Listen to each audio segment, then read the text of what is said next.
It was a Tuesday, just another Tuesday. The sun was setting, casting these long shadows across the quiet suburban street. Alex returned home from work, tired, distracted. The daily routine was, a familiar comfort. Park the car, walk up the driveway, check the mail.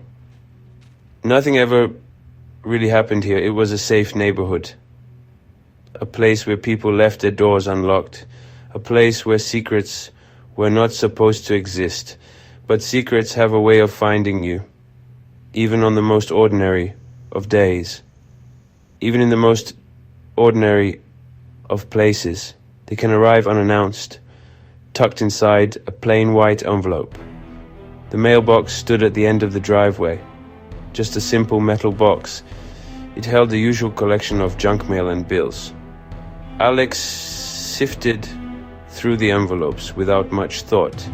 Catalogs, credit card offers, the water bill.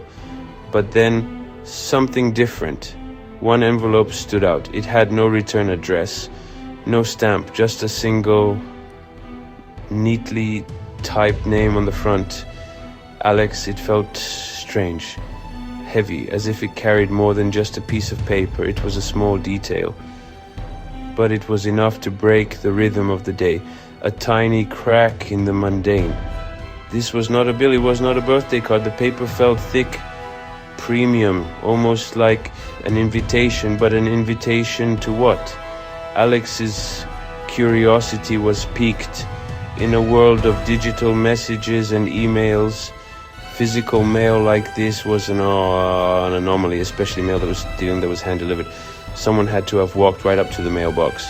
Someone had to have placed it there. The thought sent a small cold shiver down Alex's spine. Who would do that and why? The anonymity was deliberate. It was unsettling. Standing there on the quiet driveway, Alex held the mystery in hand. The world seemed to hold its breath for a moment. The usual sounds of the neighborhood, a distant dog barking, the hum of a lawnmower fade into the background. There was only the envelope, a blank slate, a question mark delivered directly to the front door. Alex hesitated for a moment, a sense of unease creeping in.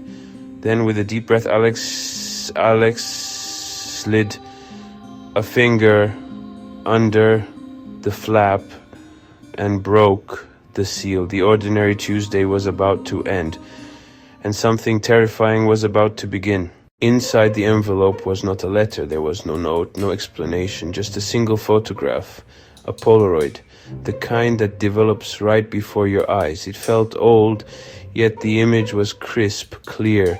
The glossy surface was cool to the touch. Alex stared at it. Confusion slowly turning into a cold, creeping dread. The photo showed two people. They were standing in a forest, smiling. The trees behind them were tall and dark, the sunlight filtering through the leaves in these strange patterns. It looked like a happy memory, a captured moment in time. One of the people in the photo was Alex, younger, yes, but unmistakably Alex, wearing a jacket that hadn't been seen in years, a faint smile on their face. But Alex had no memory of this moment, none at all. It was like looking at a stranger who happened to have the same face. Where was this forest? When was this picture taken? The questions swirled, but no answers came. It was a blank spot, a missing piece of life, now held in the palm of a hand. The smile in the photo felt like a lie.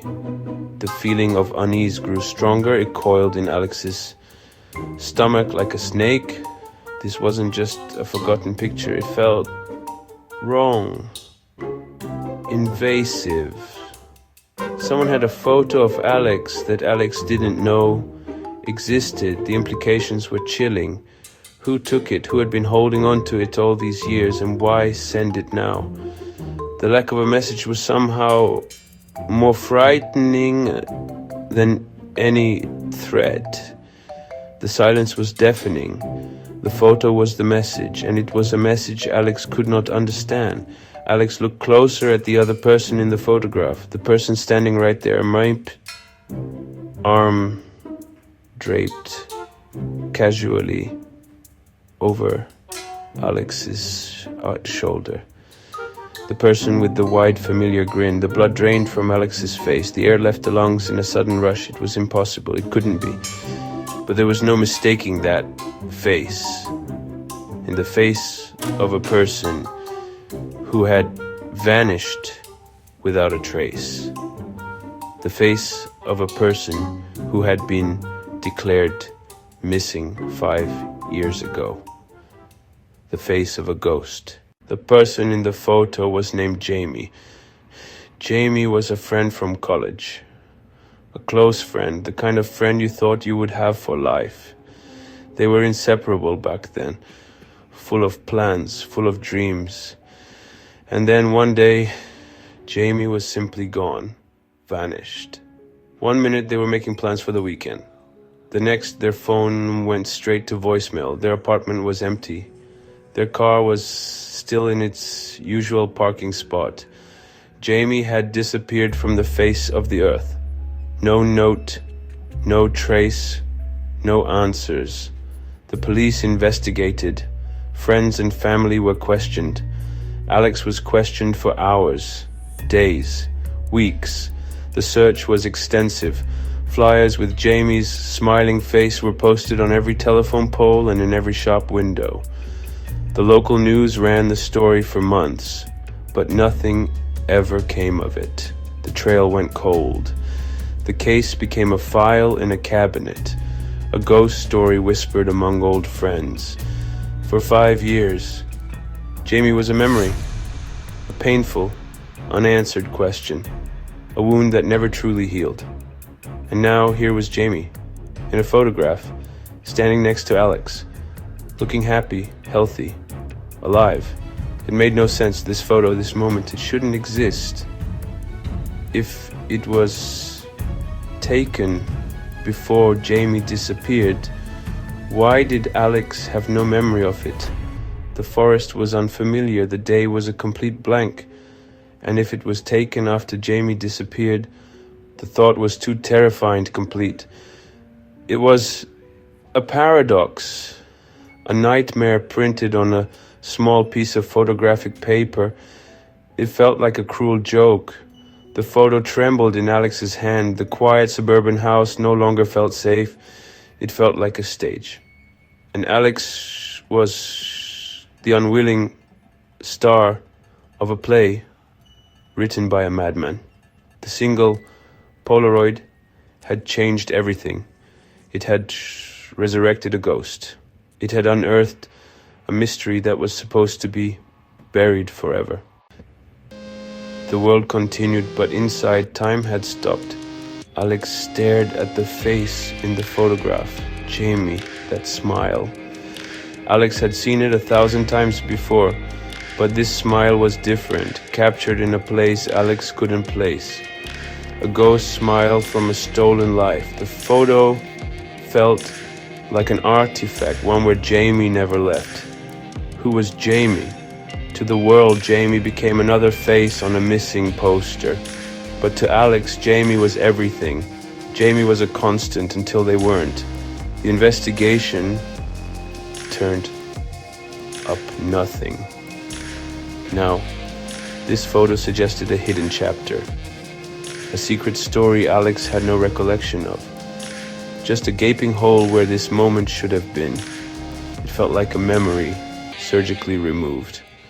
And the photo was the proof. Alex moved into the living room, sinking onto the couch. A Polaroid sat on the coffee table. Alex's thoughts drifted back to the last time they saw Jamie. They had met for coffee. Those final moments had been replayed in Alex's mind for 5 long years.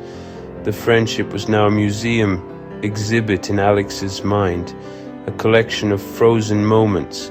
But the Polaroid on the table was a new exhibit, a monstrous, unwelcome addition. It took the happy memories of their friendship and cast a long, dark shadow over them. The photo wasn't just about Jamie, it was about Alex too. It was about a missing self. 5 years had passed since Jamie's disappearance. For Alex, it was a permanent fixture, an empty chair, a number never deleted. Then a photograph shattered that fragile peace. It raised new, terrifying questions. Alex was now a participant, a keeper of secrets. The last person pictured with Jamie in an impossible photograph, the house felt like a trap. The photo was a key. Someone knew the answer. Someone was playing a game. The unspoken question hung in the air. What did it say about Alex? The camera doesn't lie. Was the memory loss real or a lie? Sleep was impossible. Alex lay on the couch, the Polaroid on the coffee table, a constant, sinister presence. Every sound in the house became a threat. Footsteps, a hand on the doorknob, a whisper in the dark. Alex tried to rationalize a prank, a mistake, but it felt too personal, too targeted. The photo was a calculated move, a chess piece in a game Alex never agreed to play. As dawn crept in, exhaustion and fear blurred together. The house felt like a cage, the photo an accusation. The world outside moved on, cars, neighbors, sunlight, but Alex was trapped in yesterday's nightmare. The mystery was no longer about Jamie, it was inside Alex's own mind. The Polaroid was now the center of Alex's universe. And the universe was about to get bigger. The day crawled by in a haze of dread. Alex called in sick, unable to explain the real reason. Every noise set Alex on edge. Every ring or chime, a jolt of terror. Then at noon, the metallic clink of the mail slot. Another envelope, identical to the first. No stamp, no return address, just Alex's name. The fear was sharper now. This was no accident, but a pattern. Someone was watching, enjoying the torment. The second envelope felt heavier, colder. Alex's hands shook as they opened it, dreading what was inside. The game was escalating. What new horror waited in this envelope? Inside was another Polaroid, same forest, same jacket, but this time Alex faced the camera, confusion etched on their face. The real terror was behind Jamie, no longer beside them but peering from behind a tree. Half of Jamie's face was visible, the smile replaced by a vacant, chilling stare. The photos weren't random, they were a sequence. First friends together, now distance and dread. Jamie was no longer a companion but a watcher. The change was immediate, the implication horrifying. What happened in those moments between photos? The sender was telling a story, one of escalating fear. Alex was forced to relive it, frame by frame. The photo was a threat, not just a clue. And the threat was growing. Alex scoured the new photo for clues, focusing on the background. There, a symbol carved into the tree behind Jamie, a circle with a vertical line. It hadn't been in the first photo, it meant nothing to Alex, but its presence was deliberate. The photos were a countdown, a story unfolding in snapshots. The house felt crowded with unseen eyes, the air thick with menace. Panic set in. This was no prank, but something dangerous. Alex realized it was time to call the police. 2 photos. Clear escalation. Evidence of harassment. The fragile piece of suburban life was shattered. Alex grabbed the phone, hands trembling. The next call wouldn't be to work. It would be to the police. The phone felt impossibly heavy. Calling the police meant reopening old wounds.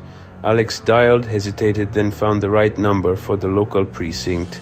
The officer's voice was bored, unimpressed. Alex explained, a missing person, strange photos, growing dread. The story sounded unbelievable even to Alex. The officer asked, "Are you in immediate danger?" Alex answered honestly, "I think so." The officer took down the address, promised to send a patrol car for a statement. The call ended, leaving Alex in suffocating silence. Doubt crept in. Was calling a mistake? Would anyone believe this? But the die was cast. Help was on the way. 2 officers arrived, Detective Miller, who remembered Jamie's case and his young partner. The Polaroids looked small and insignificant on the coffee table. Alex recounted the story, the envelopes, the photos, the growing terror. Miller listened, expression unreadable while his partner scanned the room. Alex pointed out the changes in the photos, the distance, the symbol, the shift in Jamie's gaze. The story sounded absurd, but Miller didn't dismiss it. "You're sure you don't remember this day?" he asked. "Shh, nothing," Alex replied. "It's a complete blank." Miller nodded, eyes sharp.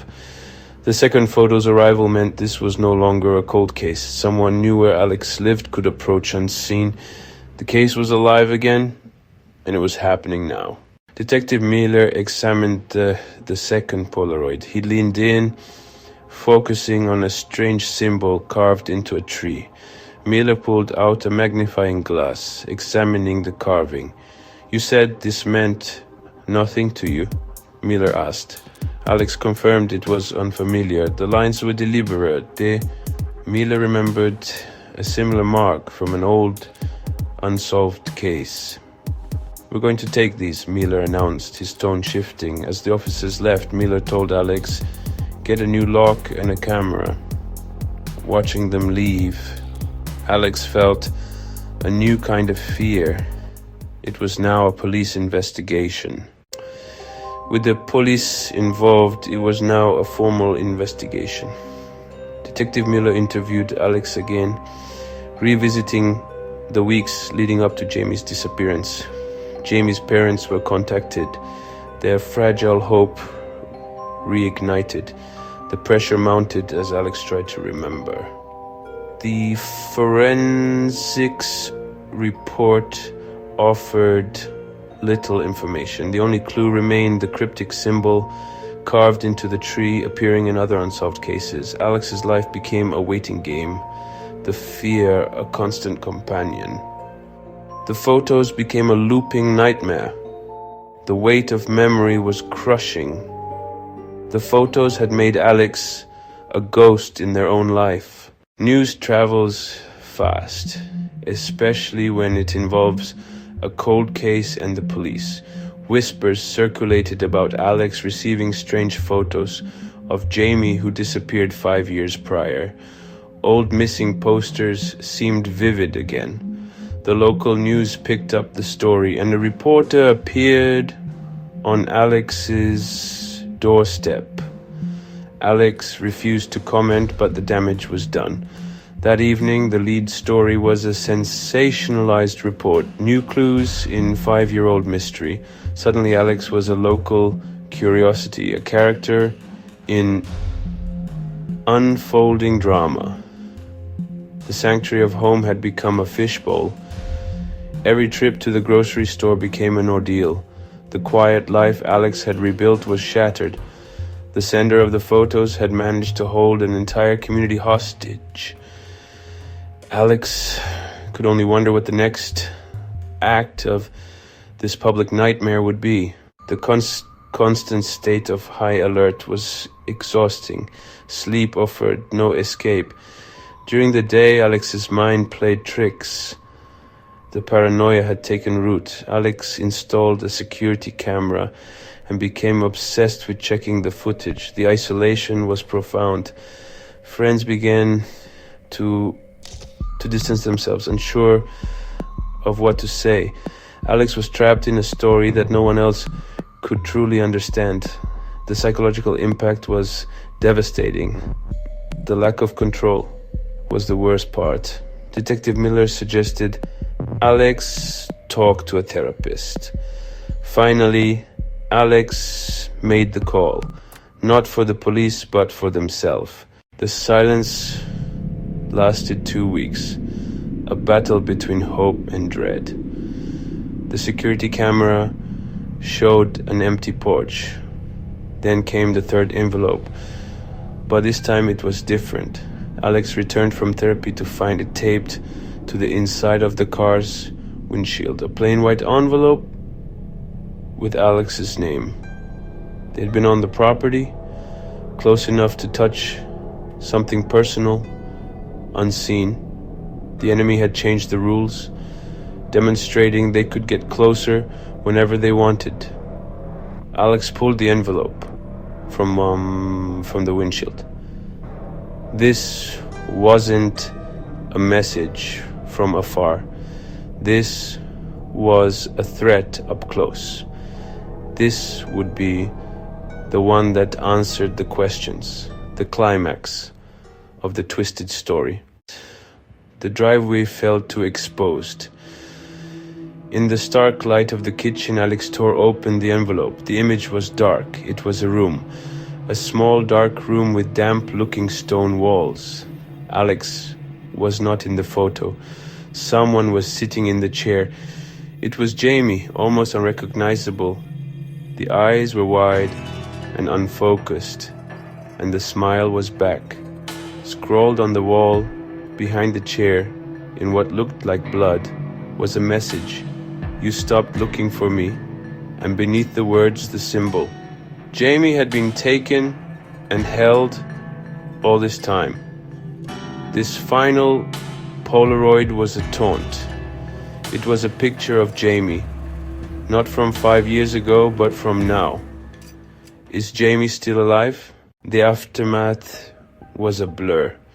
Alex's call to Detective Miller triggered a house swarming with police. The words scrawled on the wall, "You stopped looking for me," ignited a frantic investigation. The case was on fire. A statewide search launched. Jamie's face was broadcast on every news channel.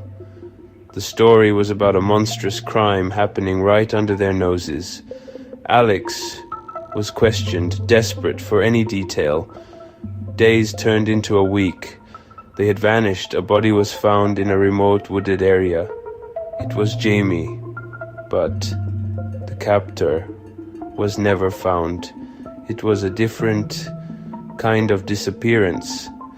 Jamie was found, but the monster remained a ghost. The case is closed, stamped deceased. The news moved on. The town began to heal. But for Alex, there is no closure. The discovery was the beginning of a haunting. The photos are artifacts of trauma, burned into the mind. Guilt is a constant cloak. The question lingers. Could I have done more? Life is now divided into before and after. Trust is a casualty. The security camera is a constant reminder that the world is not safe. Some monsters don't need a key to get inside your head. The monster was never found. The story is never truly over, an open-ended threat. The story of Alex and Jamie is a chilling reminder of the secrets beneath our ordinary lives. The mystery began with a photograph, a window into forgotten horror, forcing us to ask what happened to Jamie and Alex's part in it. The brutal answer revealed a crime orchestrated by a ghost in the system. It's the fear of the unknown and the known, the faceless predator who embodies random evil. Alex was a victim by the loss of a friend and the weaponization of their past. The deepest scars are carved into your mind, whispering in the dark. The killer used a camera to create a nightmare. It's a story about the static in our lives where real monsters lurk. The story of Alex and Jamie reminds us that the past is never truly dead. Sometimes it arrives at your front door, ready to show you a terror you will never forget.